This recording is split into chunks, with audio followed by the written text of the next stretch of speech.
सन 1600 ईस्वी में लंदन के चंद ताजिरों ने ईस्ट इंडिया कंपनी बनाई और मलिका एलिजाबेथ अव्वल से दरख्वास्त की कि उन्हें बरसगीर से तिजारत करने की इजाजत दी जाए। बाद के जमाने में शाहजहां, औरंगजेब, शाह आलम, बंगाल के सूबेदार शाइस्ता खां और शहंशाह फर्रुखसियर ने ईस्ट इंडिया कंपनी को मजीद तिजारती रियायतें दी और उनकी दरिया दिली का अंग्रेज ताजिरों ने खूब नाजायज फायदा उठाया। और ताजिरों ने अब खुलकर हमलावरों का रूप इख्तियार कर लिया है। सिंध के मीरों ने अंग्रेजों को जंग का कोई मौका नहीं दिया, मगर वो तो सारे बर्रे सगीर पर कब्जा करने के लिए तुले बैठे हैं। बगैर किसी हीले बहाने के वो सिंध पर हमलावर होते हैं। फैसला कुन लड़ाई मियानी में सन 1843 में होती है और सर चार्ल्स नेपियर की फतेह होती है। सिंध पर भी अंग्रेजों का कब्जा हो जाता है। कश्मीर भी अंग्रेजों के हाथ आ जाता है, जिसे वो 75 लाख रुपए के एवज राजा गुलाब सिंह को बेच देते हैं। अब अवध को छोड़कर सारे बर्रे सगीर पर अंग्रेजों का कब्जा है। सारा बर्रे सगीर अमलन उनके कब्जे में आ चुका है। अंग्रेजों का जुल्म जौर रंग लाता है और यकायक दबे हुए जज्बात भड़क उठते हैं। 10 मई 1857 को मेरठ में कंपनी की फौज के मुसलमान और हिंदू सिपाही अलम बगावत बुलंद कर देते हैं। जंग आजादी की रहनुमाई में मुसलमान आगे आगे रहे हैं, इसलिए अंग्रेजों के बहीमाना और दरिंदा सिफत इंतकाम का वही सबसे ज्यादा निशाना बनते हैं। कई शहर तबाह और बर्बाद कर दिए जाते हैं, बस्तियों की बस्तियां नेस्त व नाबूद हो जाती हैं और चौराहों पर लाशें लटकती नजर आती हैं। तारीख इस जुल्म और दरिंदगी की बहुत कम मिसाल दे सकती है। मुगल हुकूमत का सवाल और खात्मा तारीख का एक इबरतनाक सबक है।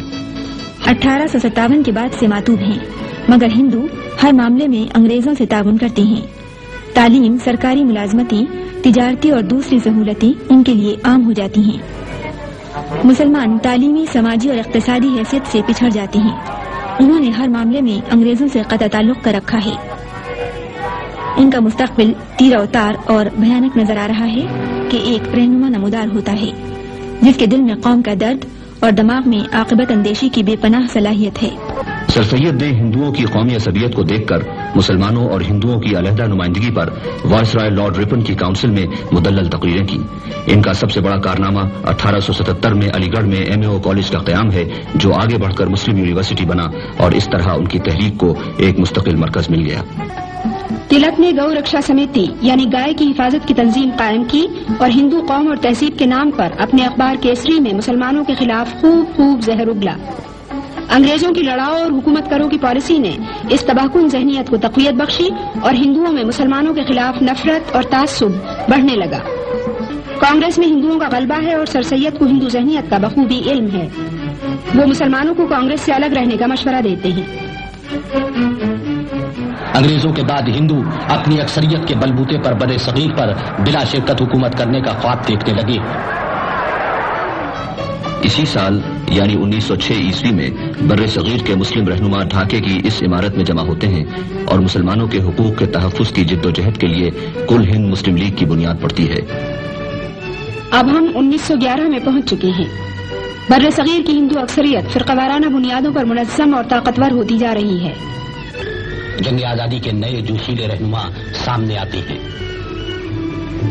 मौलाना मोहम्मद अली और शौकत अली कैदोबंद की मुसीबतें उठाते हैं और मोहम्मद अली का रोजनामा कॉमरेड अंग्रेजों के लिए दर्द सर बन जाता है। बड़े सगीर में कांग्रेस हिंदू अक्सरियत की सबसे ज्यादा ताकतवर जमात बन चुकी है और इसके रहनुमाओं को एहसास हो चला है कि मुसलमानों से इत्तेहाद किए बगैर बड़े सगीर को आजाद कराना मुमकिन नहीं। इनमें नुमायां गोखले हैं। इसी जमाने में गांधी जी भी उभरना शुरू होते हैं। नौजवान बैरिस्टर मोहम्मद अली जिन्नाह की कोशिशों से 1916 में कांग्रेसी और लीगी रहनुमा लखनऊ में जमा होते हैं और कांग्रेस जुदागाना इंतखाबात पर राजी हो जाती है। खिलाफत और स्वराज की तहरीकें साथ साथ चलती हैं। मुसलमान और हिंदू दोष बदोश अंग्रेजों के कैदखाने भर देते हैं। खादी की तहरीक जोर पकड़ती है।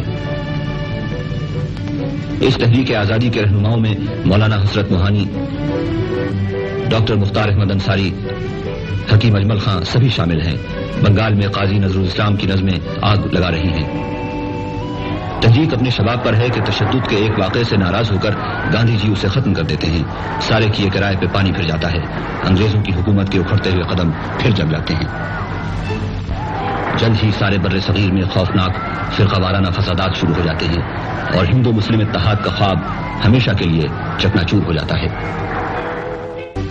مسٹر جناح ایک بار پھر ہندوؤں سے مصالحت کی ناکام کوشش کرتے ہیں. بالآخر وہ اپنے مشہور 14 نکات پیش کرتے ہیں جو مسلم لیگ کا لائحہ عمل بن جاتے ہیں. 1930 میں الہ آباد میں مسلم لیگ کے سالانہ اجلاس کی صدارت کرتے ہوئے علامہ اقبال پہلی بار اپنے اس یقین کا اظہار کرتے ہیں کہ ایک علیحدہ مسلم ریاست ہی بر صغیر کے مسائل کا واحد حل ہے. اگلے سال دوسری راؤنڈ ٹیبل کانفرنس میں گاندھی جی بھی ہے اور علامہ اقبال بھی. اقبال بر صغیر میں علیحدہ مسلم ریاست کی بات کرتے ہیں مگر کانگریس کو ہندو اکثریت کا زوم ہے. وہ مسلمانوں کو الگ قوم ماننے اور ان کے حقوق کے تحفظ کی ضمانت دینے پر کسی طرح راضی نہیں. سن 32 میں چودھری رحمت علی پاکستان کا لفظ وضع کرتے ہیں اور سن 34 میں مسٹر جناح لندن سے واپس آتے ہیں اور اپنی زندگی مسلم لیگ کی تنظیم اور مسلمانوں کے حقوق کی جدوجہد کے لیے وقف کر دیتے ہیں. سن 37 میں مسٹر جناح کی صدارت میں مسلم لیگ کا پہلا اہم ترین اجلاس لکھنؤ میں ہوتا ہے. اس اجلاس میں لیگ مکمل آزادی کو اپنا نصب العین قرار دیتی ہے اور مسلم عوام کی سب سے بڑی نمائندہ جماعت بن جاتی ہے. اس اجلاس میں سردار اورنگزیب، نوابزادہ لیاقت علی خان، سی پی کے عبدالرؤف، مرزا ابو الحسن اصفہانی، حاجی ستار سیٹھ سبھی شریک ہیں. خواجہ ناظم الدین، نواب اسماعیل خان، سردار بہادر یار جنگ، نوجوان راجہ صاحب محمود آباد اور وہ سارے نئے پرانے رہنما جو آگے چل کر پاکستان کی تحریک میں حصہ لیتے ہیں اب مطلع سیاست پر پوری آب و تاب سے ابھرتے ہیں. مسلمان عوام اپنے مذہب اور تہذیب کے تحفظ کے لیے جوق در جوق مسلم لیگ کے رضاکار بنتے ہیں. مسلم لیگ کی حمایت میں مسلمان طلبہ کی تنظیم بھی قائم ہو جاتی ہے. یہ سب مسٹر جناح کی انتھک کوششوں اور رہنمائی کا نتیجہ ہے. قوم انہیں قائد اعظم کے خطاب سے سرفراز کرتی ہے. اب 1940 عیسوی ہے اور ہم آپ کو لاہور لیے چلتی ہیں جہاں مسلم لیگ کا وہ تاریخی اجلاس ہو رہا ہے جس میں قرارداد پاکستان منظور کی گئی.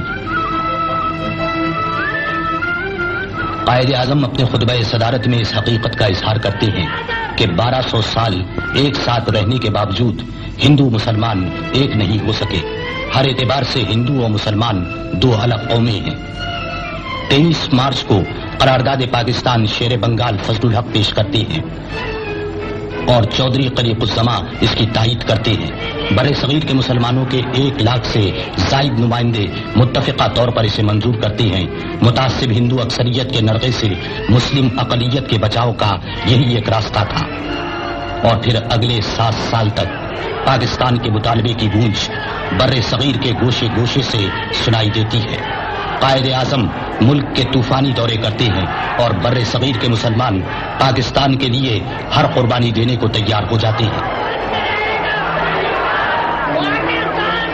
اس جد و جہد میں عورتیں بھی مردوں سے پیچھے نہیں ہیں.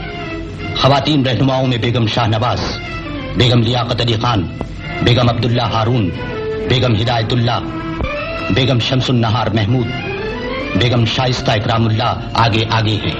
قائد اعظم اس تاریخی جد و جہد کی عظیم ترین رابط بن گئے ہیں. لیکن مسلمانوں کو پاکستان کے حصول میں ابھی بہت سے ہفت خواں طے کرنا ہے. ہندو کسی صورت